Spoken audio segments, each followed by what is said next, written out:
Guys, how's everybody doing? We're going to go over Thursday morning's Zoom, page 203 in your iReady book. And we're going to do 202 and 203, and then we're going to go to the back of the book and we're going to go over page 488. So the rest of this week, today, Thursday, and tomorrow, Friday, we're going to be working on unfamiliar words. And unfamiliar words are words that sometimes when you're reading, like yesterday when we were reading our poems, and there was a word like lure or threads, and we weren't really sure maybe what that word meant. When you're reading, sometimes you can get a clue from the sentences that come before or after the word. Okay, so we're going to read at the bottom.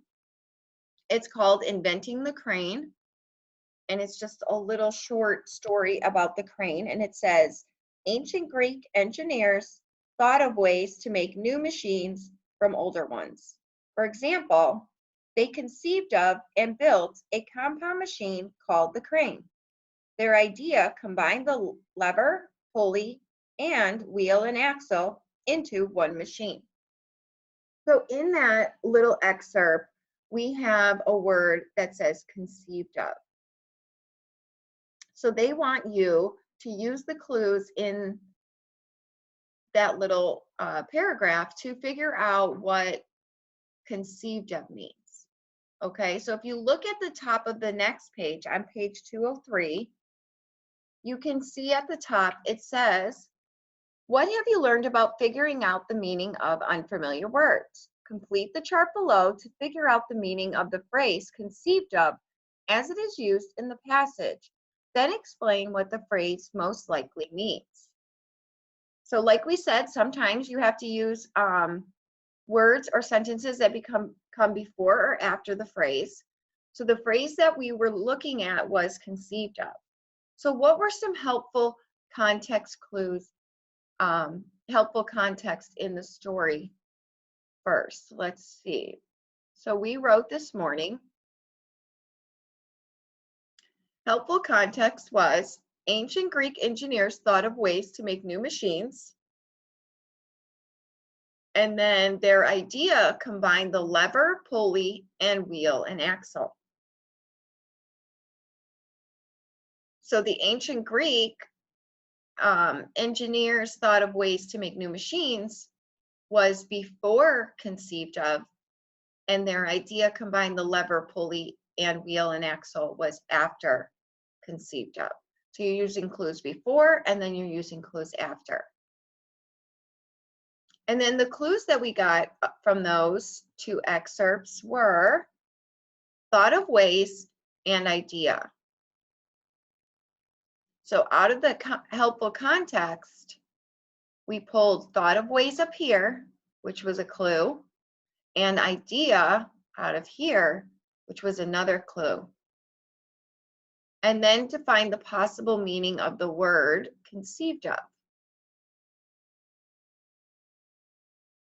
or of the term, I guess they're looking for. The word is conceived, conceived of is the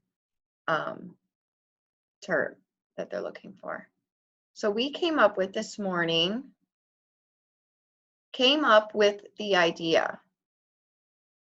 So we're thinking the possible meaning of conceived of is came up with the idea, because we have thought of ways, an idea, and put those two together and we came up with the idea.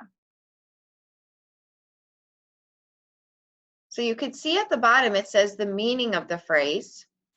So they're looking for the meaning of the phrase conceived of. So we put conceived of means thought or came up with something like an idea.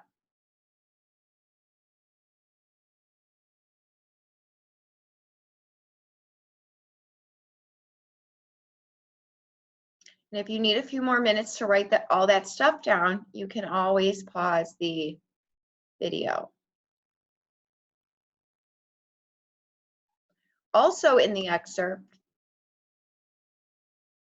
Inventing the Crane, We underlined thought of ways, circled conceived of, and we underlined idea.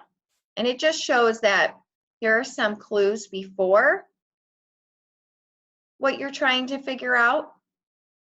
You're trying to figure out what this phrase means. And then here's a clue after. You're trying to figure out what the phrase means.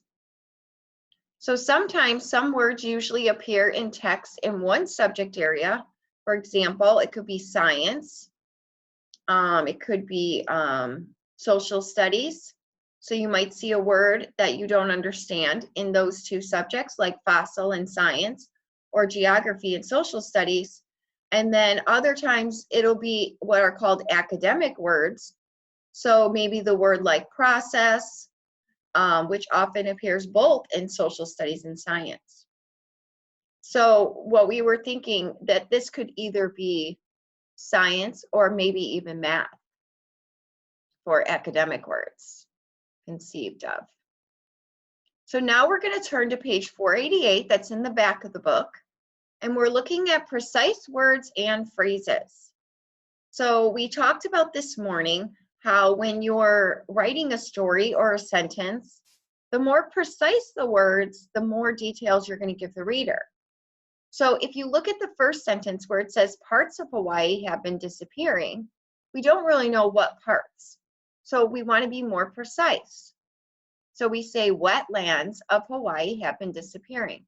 So now we know what has been disappearing. We're not thinking, oh, okay, well, what parts of Hawaii? Do we have to go look that up?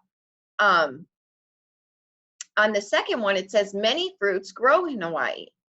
So somebody may not know how many fruits or what kinds of fruits. So if you're more precise and you say tropical bananas, tropical pineapples, mangoes, and bananas grow in Hawaii, now people know what kind of fruits actually grow there, and they're not wondering.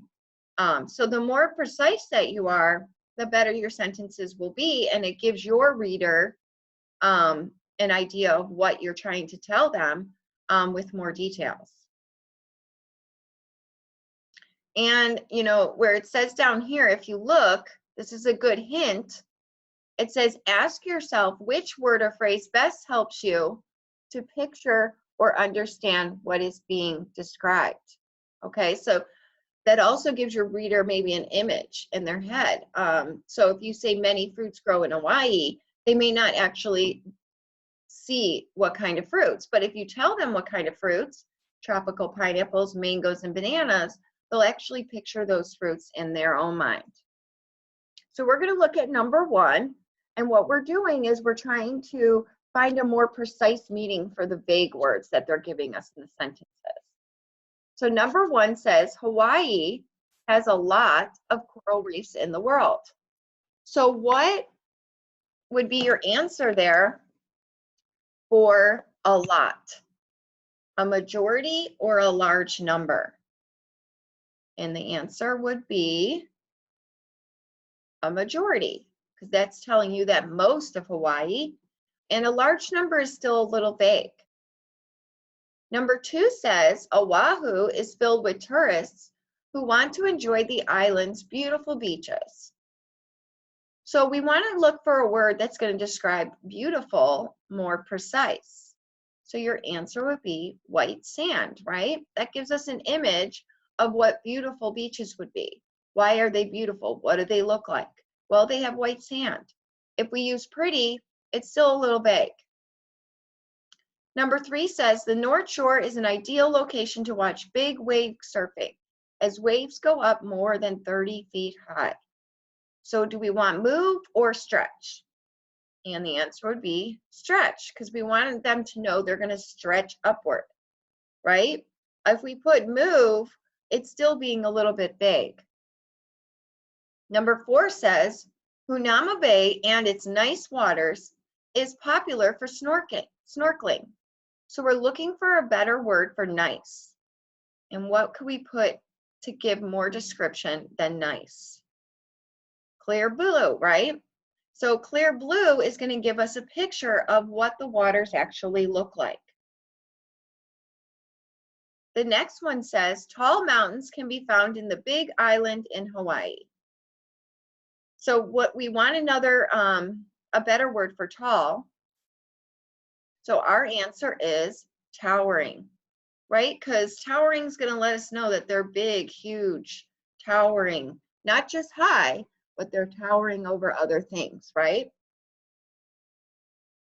So on the next page, it says for numbers 1 through 3, read each sentence with word or phrases best replaces the underlying text in the sentence. Maui has good rainforests. So we're going to put D, lush and fertile. Because nice, still pretty vague, special, pretty vague.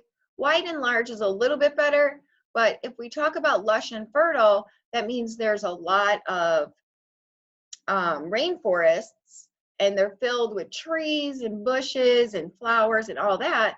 And fertile means like they're still growing and they're able to grow. The land is good to plant in. Number 2 says the big cliffs on the island of Kauai were in the movie Jurassic Park 3. So we have full, great, steep, or large. So what would give us the best description to use? And the answer would be steep. So it's the best answer for big. It's letting you know that it's really steep. And the other ones are still a little vague: full, great, and large. The next one says, one waterfall on the Big Island goes down into a large bowl-shaped gulch. So we want another word for goes down, and the answer is D, plunges. So it just gives a little bit better description and a more precise word for goes down. On the next page, we have an inactive volcano, Diamond Head, is the most famous place on the island of Oahu. Most volcanoes like Diamond Head rarely erupt, but when they do, hot lava can blaze wildly. So we want a better word for place. So it says famous place on the island. What would be a better word? A, area, B, spot, C, section, or D, landmark? And the answer would be D. Landmark lets people know that it's a place that you can go, and it's a landmark on maps, on islands. So it's a specified place on the island of Hawaii. Whereas area, spot, section, those are still a little vague. So then it says choose a word to replace hot that better describes volcanic lava. So we got fiery, grand, warm, and heavy. So what would be a more precise word to describe hot? And that would be fiery, right? I mean, you're letting them know that it's really hot. It's not just warm. It's a really hot lava that's coming from that volcano. Okay, well, that's all for today. Hopefully I'll see you on Friday at 9 a.m. We're going to go over pages 206. I'm sorry, 204. And it's called Fire and Air, and page 205. Okay, have a good Thursday, and I'll see you tomorrow. Bye.